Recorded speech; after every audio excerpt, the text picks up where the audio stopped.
Well, good afternoon, everyone. My name is Greg Tehven, and I'm from the great state of North Dakota. How many of you have ever been to North Dakota? Awesome. And how many of you guys went to all 50 states? Would North Dakota be your 50th state? That seems to be the number one reason why. I'm honored to be here today.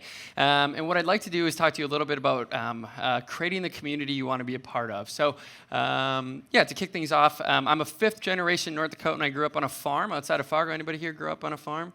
Okay, so two of us. So I grew up on a gravel road, and in the late 90s, there were a group of professors out of the East Coast that were tasked with the question, what to do with North Dakota. It was declining population, the economy was tanking, over 20% unemployed, and these economists said, hey, you know what we should do is we should give the prairie back to the bison, and they created this concept called the Buffalo Commons, where they were trying to get people to leave North Dakota and bring the bison back, and as a young person, I didn't want to live there.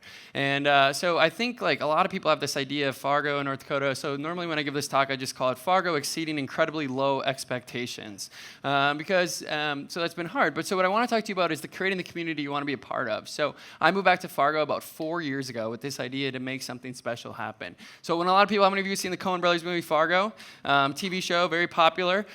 People when I travel, they're like, oh yeah, have you seen the movie? It's like, yes. And then people it's like Armageddon. Everyone thinks everyone's leaving North Dakota, the great population migration, or they think it's just frozen. Anybody ever been to North Dakota in the winter? It's very cold, and so people have this perception that it's not a great place to live, and like this is real. Oh, you can't quite see it, but this is actually somebody coding in a winter jacket with a stocking hat, so it's kind of real.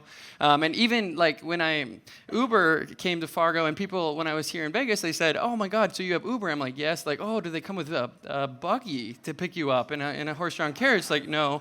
And I am convinced that there is this thing called geographical bullying. When I travel and I say I'm from Fargo, people ask me, do you have the internet? I'm like, yes.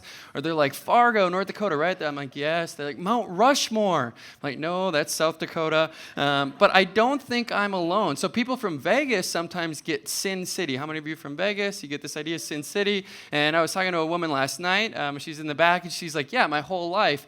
People that ask me when I say I was from Vegas, oh, you must be a stripper. Or do you live in a casino? Or if you're from Wisconsin, you're a cheesehead. Or if you're from Kentucky, you're married to your cousin, right? There's all these concepts. But I'm convinced that that's just wrong. And we need to think about what type of damage that does when somebody picks on someone because of where they're from. And so I'm 31 years old, and I am committed to making geographical bullying something that is inappropriate. So, but in my work is trying to create Fargo as the greatest city in the world. And so what I'd like to do is to introduce 4 principles for you to consider today, give you a chance to talk to one another, and think about what ideas you might have to create the community that you want to live in. So the first principle we talk about is educating our city. And so I'm convinced that education doesn't just happen at a university, it doesn't just happen in a classroom, it's all the events and activities, things like Tech Cocktail Celebrate here today, hackathon, startup weekends. They're really important to think about how do we educate our city. So the first project I worked on in Fargo was TEDx Fargo. How many of you have been to a TEDx event? Okay, so TED shared their name. It's these independently organized events happening all over the world. So in February of 2012, we had our first TEDx Fargo. It was a $5,000 budget. We had 4 speakers. We weren't thinking it'd be that interesting. There was 100 people that showed up. We had a farmer, a doctor, an artist, and then this is Doug Burgum. And he's one of those unlikely people from Fargo where he got done working at McKinsey in Chicago after going to Stanford for business school in 1980. And he moved back to Fargo to build this little software company doing accounting software. And his concept was to build a world-class company with small-town kids. And Great Plains Software IPO'd, I think, in 97 and sold to Microsoft for over $1 billion in 2001 and made a massive impact. So Doug is talking at our event about curiosity. The event grew. So the 4th event, this is in our Fargo Theater, had 600 people. We started using the events to create experiences, excursions like we did yesterday, rooftop yoga, mixology, working with cocktail artists. We had photo walks. We used our breaks, so there were 45-minute breaks, and we didn't just have terrible coffee or terrible food. We'd have the best cupcakes in town and fresh squeezed juice, all those types of things, just trying to get our community interacting. And it was all planned by these people. So these are high school kids, college kids. There's the superintendent of the schools on the same team as a nurse and the head of the Economic Development Corporation. And what we realized by giving 50 volunteers meaningful opportunities, they started to contribute to our community. They felt part of it. This last year, we had 1,800 people at TEDx Fargo. We had people from all across the country speak, and it was an incredible experience. And what I find fascinating is we would find problems in our community, and we would source global solutions. We'd bring those folks to speak on our stage, and it would activate the solutions into our community. And it's been a really positive impact. Another event that is really special in our community is called Cultivate.U. Arthur Ventures is our venture capital fund, and when they have their big event with all their portfolios companies, they bring in their headline speakers. And so in this case, this is Rich Karlgaard, who's the CEO of Forbes, speaking next to Mike Cannon-Brooks from Atlassian. Anybody aware of Atlassian here, HipChat? They just filed for IPO paperwork. So these guys came to Fargo to speak at Arthur Ventures conference. And what I found interesting is the folks at Arthur Ventures said it's not just about our portfolio companies, it's about our community. So they invited middle school kids to attend the presentations. And they invited the entire community. And over 800 people showed up. And I think one of the mistakes people make is we have an event like this, and there's speakers from all over the world, but it's only for people that pay to attend. And our community has flipped that on its head and said, let's get as many people in the room to talk about entrepreneurship, to talk about new ideas, and fill the rooms. And so that's a really fun project. Another thing we just did, and this could be used in any community, is we had a mayor's summit on entrepreneurship. So the Kauffman Foundation is a $1 billion foundation that powers entrepreneurs. They do research. So we brought in their head of research that studies entrepreneurial ecosystems to do a 20-minute presentation. And then we had 17 partners in our entrepreneurial ecosystem, each give 3-minute presentations. So the only people in the room were the mayors, and we invited mayors from all across the state, the Kauffman folks, and the 17 presenters. And what we found is by giving those folks only 3 minutes to speak, all of a sudden in the breaks, the opportunities were there because they talked about what's working well and what needs help. And I think oftentimes we think everybody knows each other in our entrepreneurial ecosystems. But we used our mayor, who has the bully pulpit, to bring people into the room. And it was a fantastic day. It cost us $1,500, but it led to a massive impact. So think about how can you use your elected officials to have a summit on entrepreneurship and bring your ecosystem together. So what I'd like to do is ask you to think about how can you educate your city? How can you educate your community? And what we'd like to do is just give you 2 minutes, because this is a workshop, to talk to somebody around you and come up with 2 ideas on what you can do in the next 30 days to educate your city, whether it's in development, entrepreneurial ecosystem, whatever you're doing. So 2 minutes, ready, set, go.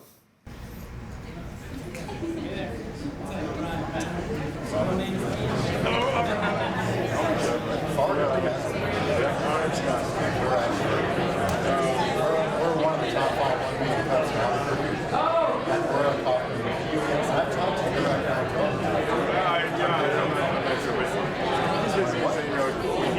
I was just trying to direct the ability to title it. I'm afraid we're so long. It's tired. I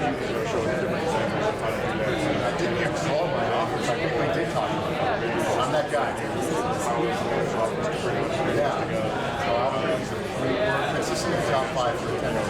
Asking us to try to figure out different ways that we might be able to. But you guys are much smaller. Yeah. That's the micro parts. So, yeah. And my Vegas,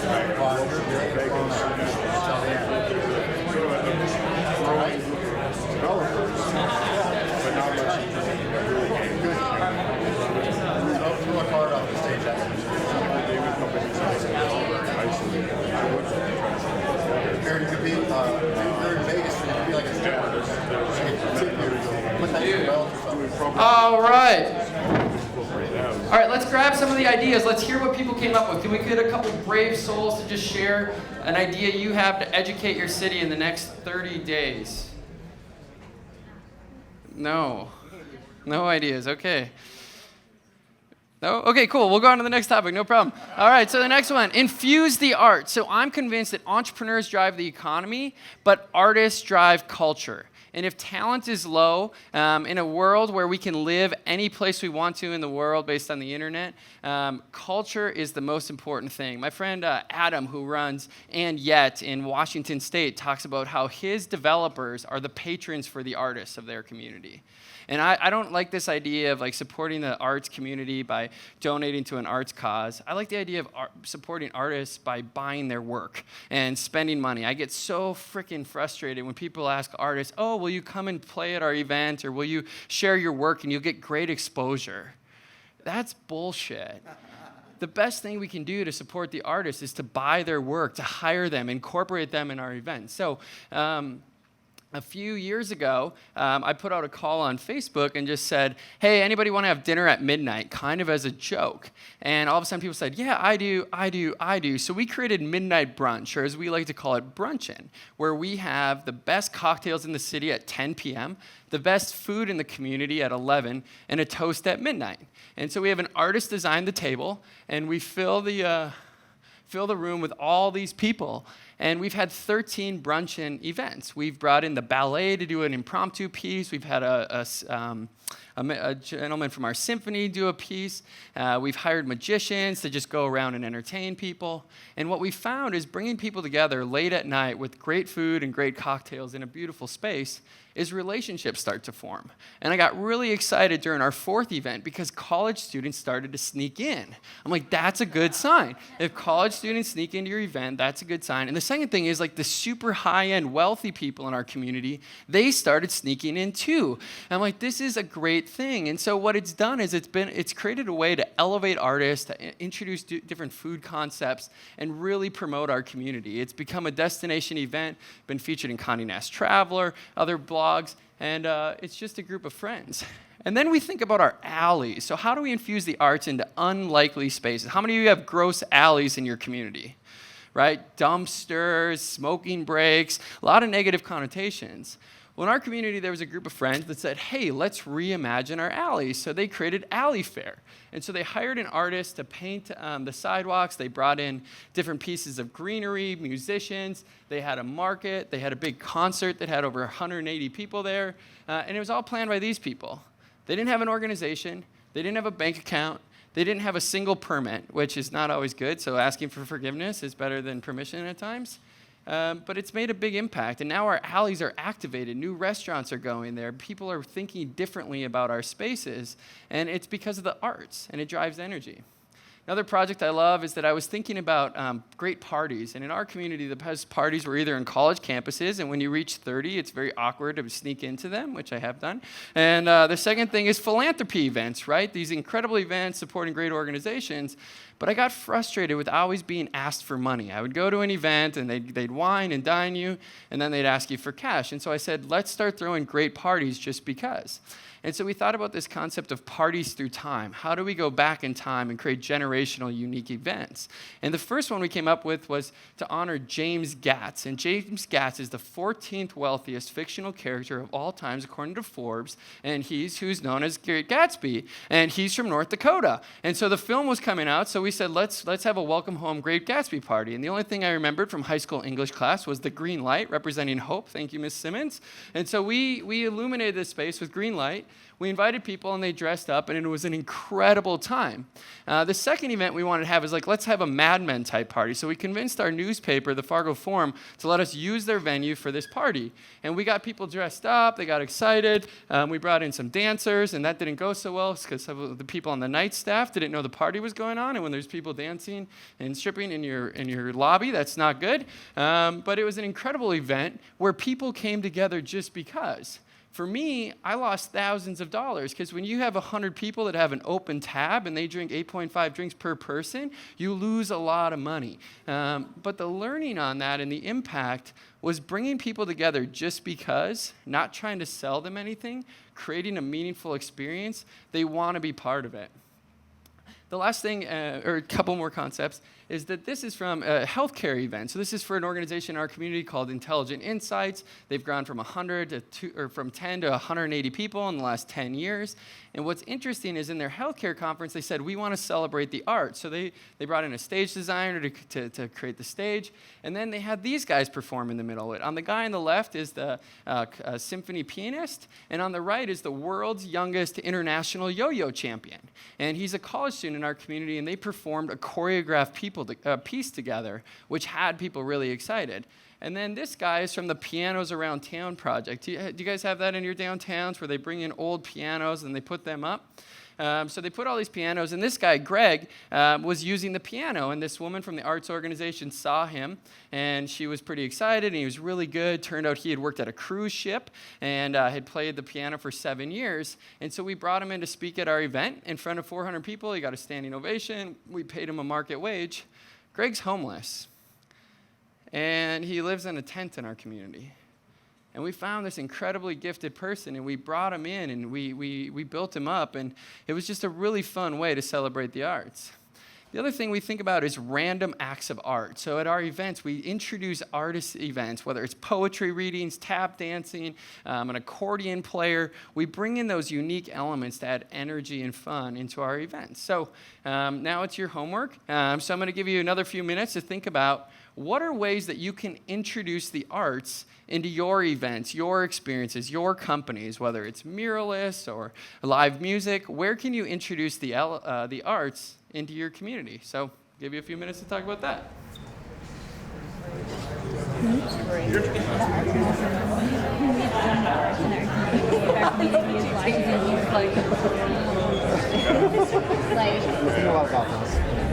Yeah, like, I don't think that you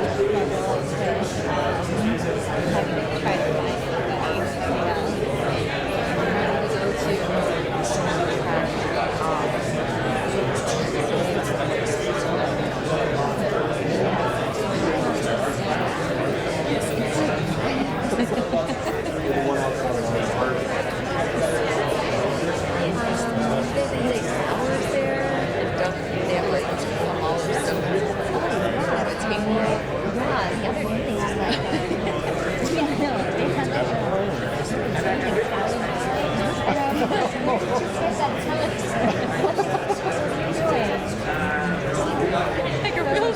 If they have any artistic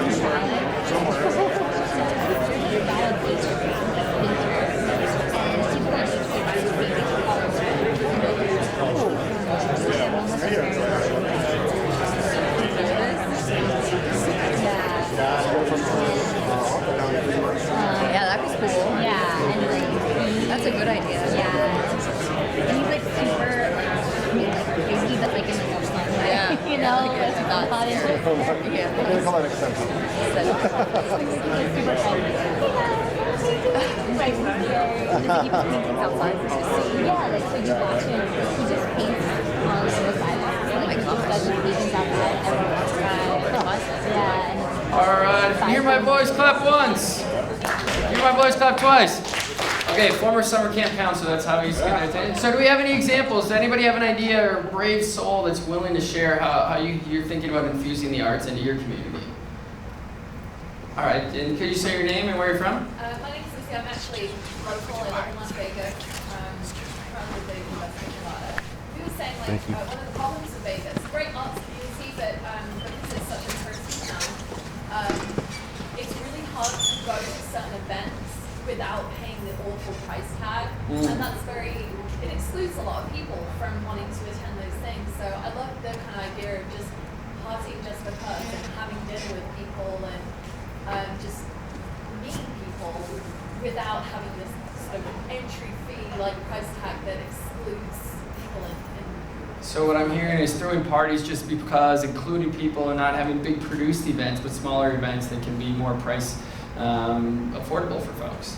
Awesome. Friend from Albuquerque? And can you just stand up and maybe speak out so the rest of the group can hear? Gary Opel, otherwise known as the guy in the suit. Yeah, where does somebody get a suit? I had to buy 5 when I took this position. I worked for the mayor there. But we're trying to take some downtown buildings and repurpose them into artist maker spaces is the idea. and give away. You'd have to have some kind of curation where they have to produce something, but give away space to artists to be able to do things in the building, and then have a space for festivals, art shows in the building. Yeah, I think people are inherently attracted to beauty.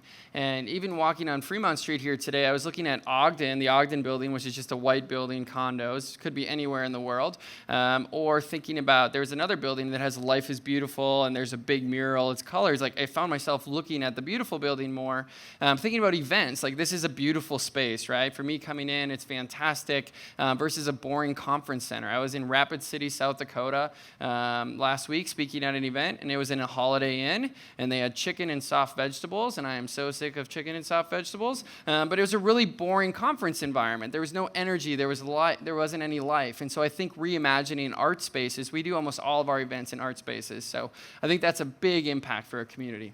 The next one is build on your bright spots. Has anybody read Chip Heath's work, Switch? So he's a professor from Stanford, and he talks about building on your bright spots. Some folks say, oh, we want to be the next Austin, Texas, or we want to be the next, well, no one's ever said I want to be the next Fargo, but that'd be really cool. But we think about, we want to be the first Fargo, and we want to take the unique sense of our place and amplify it and celebrate it. And how do we do that? And so we focused on, we had an event called 1 Million Cups. How many of you have 1 million cups in your community? It's powered out of the Kauffman Foundation. Basically, the model is groups of people get together to hear an entrepreneur present. They get 6 minutes to speak, and then the community asks 20 to 25 minutes of questions afterwards. Well, a group of us said, okay, we're going to do it for 6 weeks to prove it wouldn't work. We were convinced a boring, big foundation like the Kauffman Foundation wouldn't have a really good idea. And so we started, and our first one is in a blizzard in January. Not a good idea to start projects in January blizzards. But we got people to our art museum, and this is Sarah. She's presenting about her video game design company called Beach Interactive. And 40 people showed up. And within 9 weeks, we had over 60 people showing up. We outgrew our venue. So we switched to our Fargo library, and we all of a sudden had 80, 90 people. And this is Aaron that day. One of the reasons there was a good crowd is he runs a brewery, and we gave away free beer at 9 a.m., so that helps attendance. I think that would really work on college campuses like UNLV. So we outgrew that space, and people kept coming, and all of a sudden we have 290 people here on this day where Shane from Intelligent Insights is speaking. We average between 150 to 200 people every single Wednesday. Our planning team is 5 of us, and we've had 5 planning meetings.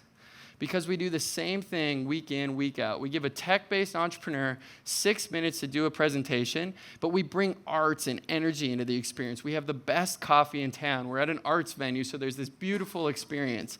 We have press conferences after. We have people have meetings there. And what we found is to fill the room, the entrepreneurs find a ton of value because the last question we always ask the entrepreneur is, what can the community do to help? And it seems like such a simple concept, right? But by doing that, the entrepreneur doesn't have to sell the entire presentation till that last question.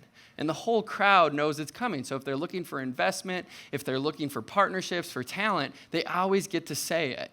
And we had an incredible story. There was a group of guys that were working in the Air Force, and they were flying drones for the military. And they started to see that drones were crashing into each other, crashing into places like the White House, and they said there's got to be a software solution for that. So they created this concept of aerobotic innovations where they would build the software. And I asked Sean, hey, do you want to speak at our event? And he's like, no. And then I was like, will you please? We don't have a speaker next week. He's like, okay, I'll do it. So he comes and he speaks, and he presents his idea. Well, our local media covered it, and within 1 week, he had 4 term sheets where he was able to accept $500,000 to build the company. So now they're like 8, 12, 15 people. They spoke again in June, and where they announced the efforts to raise $15 million. And within a week, they'd raised $3 million building this company. Al, who you'll hear from in a second, is part of this team. But Botlink speaks at 1 million cups. We would have never guessed the opportunity would be there for them. It's actually how we source all the Startups of the Year contests for this event. So our 1 million cups has been very powerful. It's happened in 70 communities around the country. I know it was here in Vegas for a while, didn't quite catch, but in our community, it's made a massive impact. It's the town hall for our entrepreneurs. And so these are some of the speakers. And then we had this weird things happen called drone focus meetup. So I'm going to have Al, who's on the team at Botlink, come up. And one of the things that we're really committed to in our community is self-organized learning groups. How do we support the meetups, the gatherings? And I'm just going to have Al speak as loud as he can to talk to you a little bit about what happened in this unique space. So yeah, we started this company, basically air traffic control for drones. Noticed there were other companies doing complementary, even competition in our area, and we decided to get together once a month. Started out as let's talk drones, and that's all it was, just a bunch of guys getting together, guys and girls, talking about the industry, what's going on. It went from just people in the industry to people from different politicians' offices, staffers. We've had people from NASA come, people from the Naval Research Lab. Yeah, it's grown a lot from just a bunch of guys sitting around talking to a very active group of people. We put together a conference in a month that we hosted in June. We had 150 people come from all over, big time speakers. Yeah, so what's interesting about this is we just created a lunch gathering, and we named it. That's really the only innovation in this entire thing is we named it or Drone Focus, right? So we started having this monthly gathering. People are excited. People are coming in from out of town because North Dakota, it turns out, there's a lot of open space. And so drones are able to fly pretty easily. We have a test site. And all of a sudden, there's private sector folks working together. And it's just a meetup that led to 150 people coming together in June for our conference. This year, June 1st, we'll have probably 300 people at our drone conference. We've actually partnered with UNLV's engineering department to do a student pitch contest. And it's just fascinating because the drone industry is something that we're ripe for. We have a lot of military folks. We have aviation at our universities. And we have a private sector that's growing. We would have never guessed that the drone industry could happen in Fargo, but it's seen as a hotbed, and you'll hear more about Botlink tomorrow. So thanks, Al. If you want to learn more, go ahead. One more comment. Do you want to tell them? Sweet microphone. Yeah, you like the microphone? That's great. And have sweet microphones. Now I'm done. That's good. Okay, so I'll just hold it just in honor of you. We would have never guessed a meetup would actually turn into something of great opportunity. It's become a destination event, and it's really fun. So let's talk to you, or give you the chance to go back to the audience. What are the bright spots in your communities? What are things that are working that you can put more energy in? How can you amplify what's working versus focusing on what's not working? So we'll give you 2 minutes to chat amongst yourselves, or skip out of the session if I'm really boring.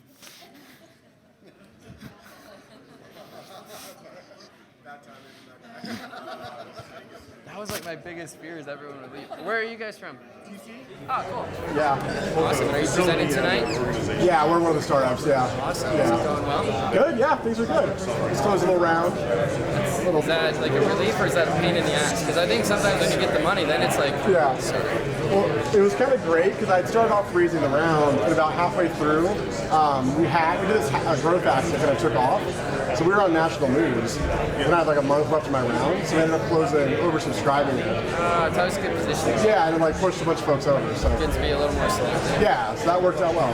So And are you ladies on the team too, or Yeah. just the entourage? yeah, So he just talks and you probably do all the work. That's actually what it was. yeah, So you assign names to the tattoos, or yeah. First. No, it's her name now. oh, nice. Or my nickname for it. Yeah, like who needs wedding rings? Just tat. I'm a branding. I hope you guys have a good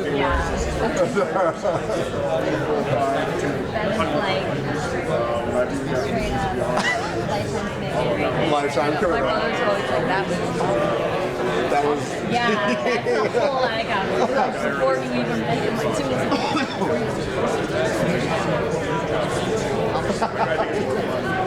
Yeah, I mean, that's the answer. Yeah. Reese like, I'm with CJ now. I could not. Do it. I love Put it on it, him. but I could not tattoo his name on me. All right, this isn't working. That's true. If you can hear my voice, clap once. Awesome. Let's hear some of the ideas. What's working? What are some of the bright spots in your community that you're trying to continue to support and encourage?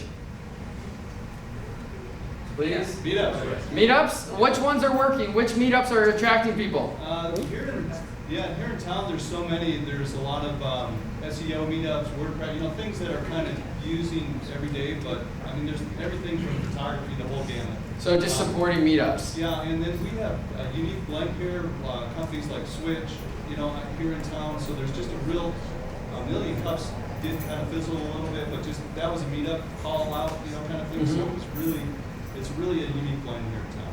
Awesome. So supporting meetups. What else do we hear? Can we have one more, please?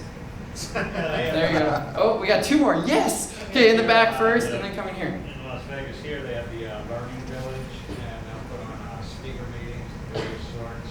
People, recognize people to business people, entrepreneurs come in and talk about their experiences, what they did, how they did it, and sharing that with people.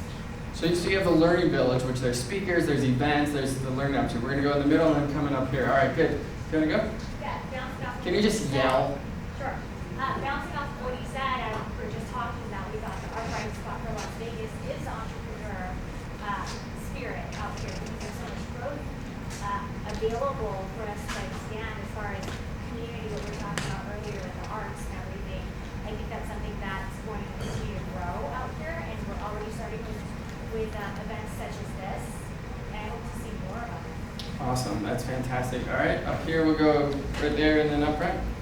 So And yell. You got to stand up and just yell.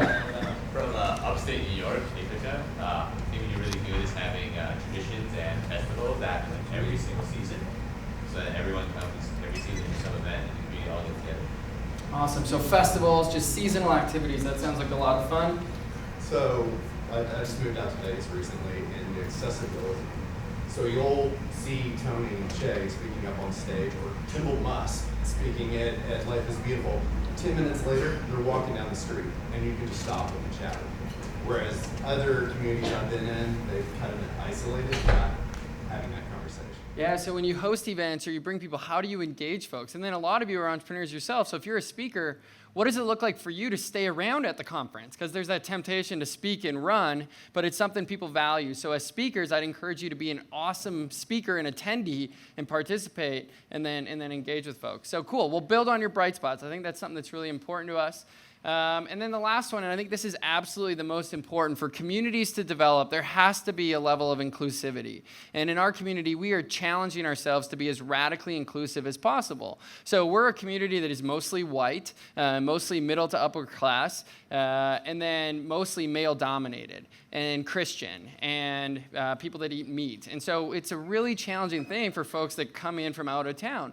And so we have been pushing ourselves. So this is the Fargo Startup House. So the guy on the far left is Miguel Danielson. He went to Harvard Law School. He's from Fargo, went to the East Coast, worked at a big firm, and he's got a fair amount of money. And so he said, rather than supporting a nonprofit, what does it look like if I can buy a house and just let entrepreneurs live in it for free? So we've seen this in Kansas City.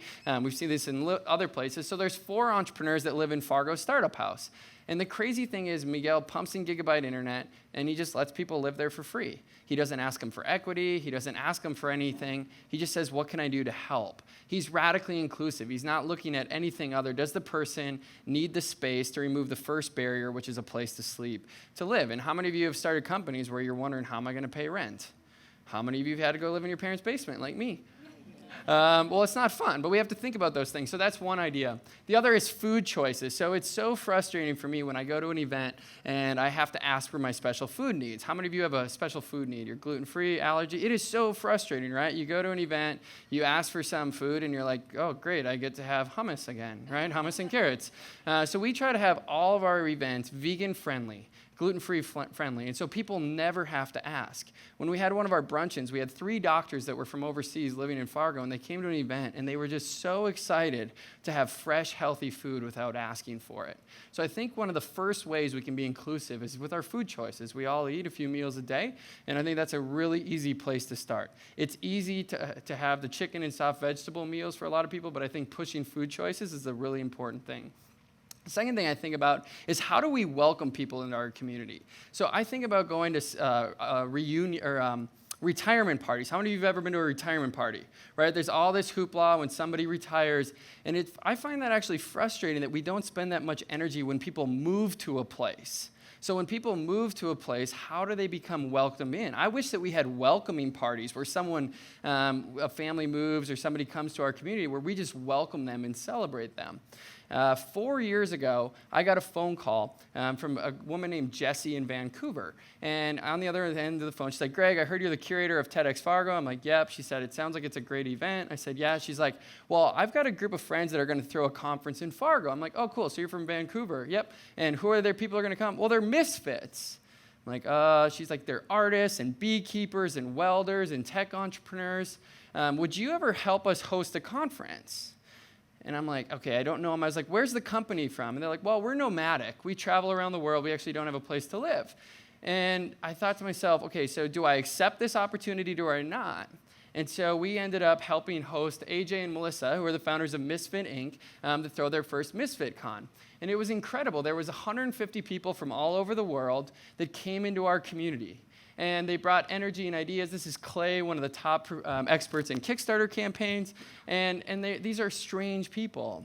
They've now been in our community for 3 years, and they're starting to move to Fargo. They're building companies in Fargo. They're moving headquarters in Fargo, and they're bringing people from all around the world.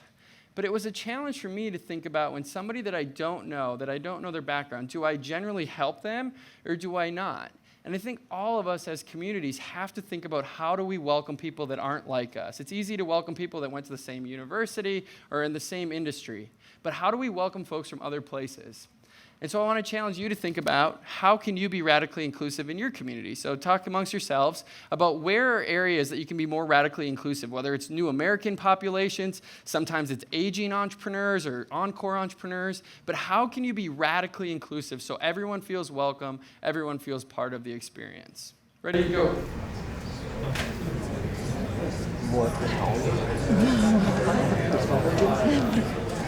Welcoming the Fargo talent.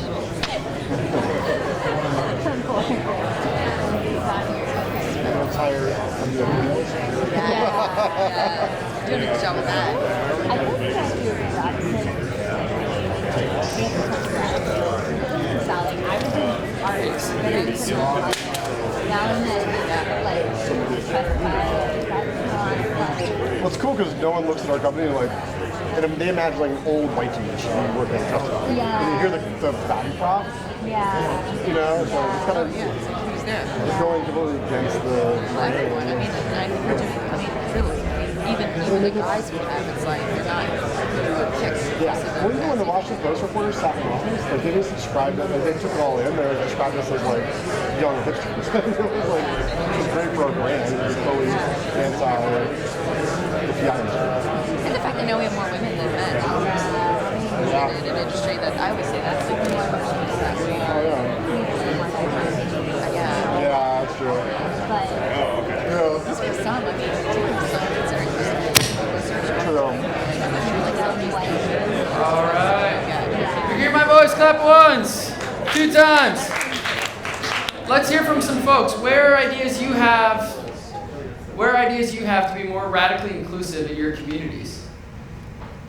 Right here, can you just yell it out? So just supporting our immigrant population, regardless of what side of the politics you're on, we don't, if they're trying to be entrepreneurial, we don't care if they've got a green card. We just want to try to help them out. Basically, immigrants are being entrepreneurial, right? They're taking a risk, they're taking action. And so to better their lives, and so we should support them. There's a big trust issue between the immigrant population and anybody in the city. So doing things that we can do to remove that barrier. Excellent. All right. So thinking about immigrant populations, how to remove barriers, connect with folks. Yeah, in the middle. So I have a startup in New York, and we have 12 employees, and only 3 people are Americans. Wow. And I'm also Turkish. I'm from Istanbul. So my co-founder, who's American and Israeli, created an international night just for ourselves. I offered my place. So like 13 people from China, Romania, Turkey, India, Korea, like all around the world. We made some food, like what we eat at home when we go back home, or what we cook. Everybody had to like bring some of their hometown food, and they present like 1 minute. And it was an amazing night. Like we had Indian food, we had Turkish food that I made, we had Romanian, we had like mac and cheese from the great United States. So That's a very good contribution to the culinary world. That's amazing. That was a great experience, and people really connected. Even though we spent like 8 hours, 9 hours in the same office, we never connected like that before. So that was a great experience. So sharing culture, bringing different backgrounds together. Yep. Fantastic. Other ideas, thoughts? All right over here. So having co-working spaces that are really open for people. So like if someone walks in and they don't seem like they know what they're doing, maybe like invite them, hey, what's up? What are you working on? This is what I'm working on. Feel free to sit down and start working on something. Yeah, co-working space, how do we get more people there? I know for me, a couple ones that were really hard is economic development folks and Chamber of Commerce. How many of you have friends that work at an economic development or chamber? And John's here from our community. I was really against these folks. I didn't think they got it. When I would talk about entrepreneurs, they'd be like, yeah, so-and-so starting a laundromat. And I'm like, well, that's great, but that's not what we're thinking about as growth companies. But we've learned how to partner with those folks, and we've learned how to engage, and they've been incredible assets in Fargo. We have a world-class economic development corporation. So that takes relationship building, that takes education of these folks, but they can be a huge asset. The other is going to unlikely places to find entrepreneurs. And so in a 2-day period, I was asked to speak on a panel of our local Chamber of Commerce about entrepreneurial ecosystems, and I asked who in the crowd was an entrepreneur. Not a single hand went up, 250 people there. The next day, I was doing a little favor to my grandma, and I went to the nursing home, and grandma's like, hey, Greg, will you go talk to my friends at the nursing home in our Tuesday afternoon program after coffee? So I was like, okay, grandma. And I love my grandma, she's great. But so 60 people showed up, and I'm giving a talk about entrepreneurial ecosystem and TEDx and Emerging Prairie and all these things. I'm like having fun because I'm like, well, half the room has Alzheimer's, so they won't remember it. And it was actually a lot of fun, and my intern, Sebastian, came, who was in high school, and he was talking, and he's like, Greg, why are we here? And I was like, I have no idea. But they did have good cookies. So anyways, as I'm leaving, this lady like tracks me down in her walker, and I'm like, oh, hi. And she's like, hey, I want to talk to you. I was like, okay. She's like, hold on, wait for a second. She's like, I want you to meet my husband. I'm like, okay. So she goes and gets this guy named Jim. And Jim's 89 years old. And he had a 2-year-old e-commerce company. He had developed a patented magnet to put on his phone onto his belt. And it created with a selfie stick so he could use his phone to look in the gutters and under his bed. Like, this is a true story.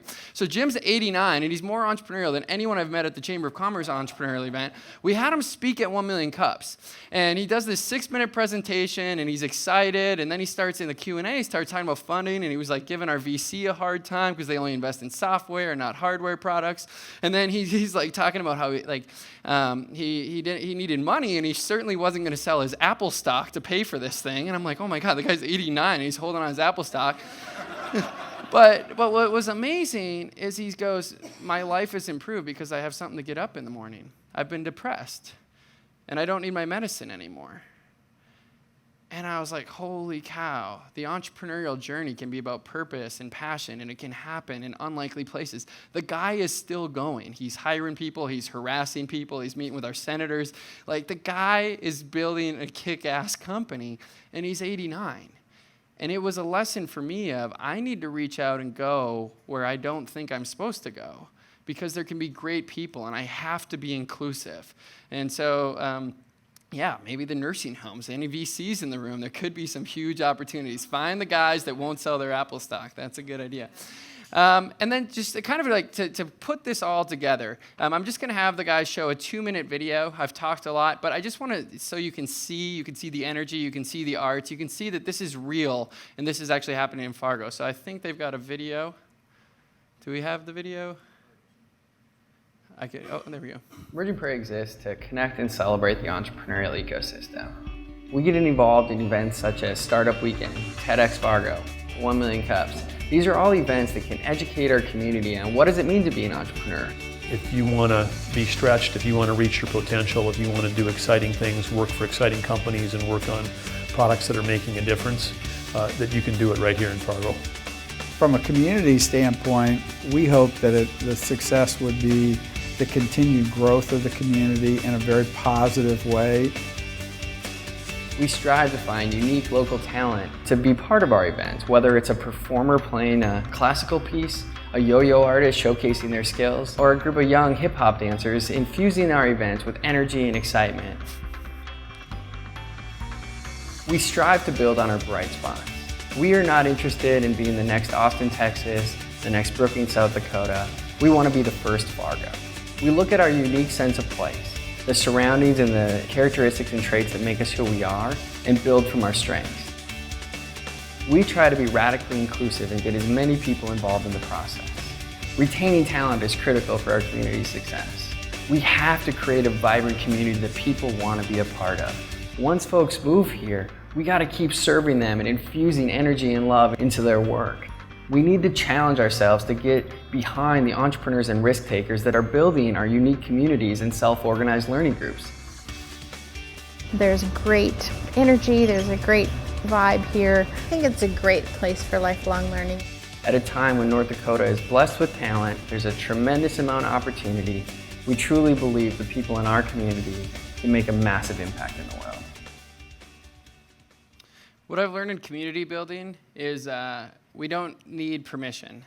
It's not up to the mayor, it's not up to economic development folks, it's up to all of us. It's to be ambassadors for our community, it's to be about being inclusive. We don't need to win an election, we don't need a hall pass, we don't need to ask for that special knighting, like, okay, it's time to make a difference. I think for all of us, it's about creating the community that we want to be a part of. I have two requests for you. One is to recruit you all to North Dakota. So we'd like to open up invitations. We'd love to have you come to the great state. But the second thing is I'm convinced there's too many devil's advocates in the world, right? I get people all the time like, oh, let me tell you why the idea can't work. Or, hey, have you thought about this? This might be a pitfall. How many of you know a devil's advocate in your life? I am sick of these people, right? So let's take it upon ourselves when someone shares an idea, shares a concept, whether it's building a company or putting an event on or getting folks together, let's challenge ourselves to think of all the reasons why their idea can work. Let's be advocates tonight when we go to the Startup of the Year final. Let's talk to these groups and tell them all the reasons why they can work. We all want to be a part of a community that feels known, that feels appreciated, and where our ideas are possible. And so with that, I just want to say thank you for sharing an hour with me. We're on time, and I hope you have a wonderful rest of the time, and hopefully you'll come visit us in Fargo. Thank you so much. Thanks for having a great talk here. And they moved out. Look at this. They spread out a little bit. That's awesome. Great. Let's hear it one more time for Greg. Yeah. Want to definitely go check out Fargo soon.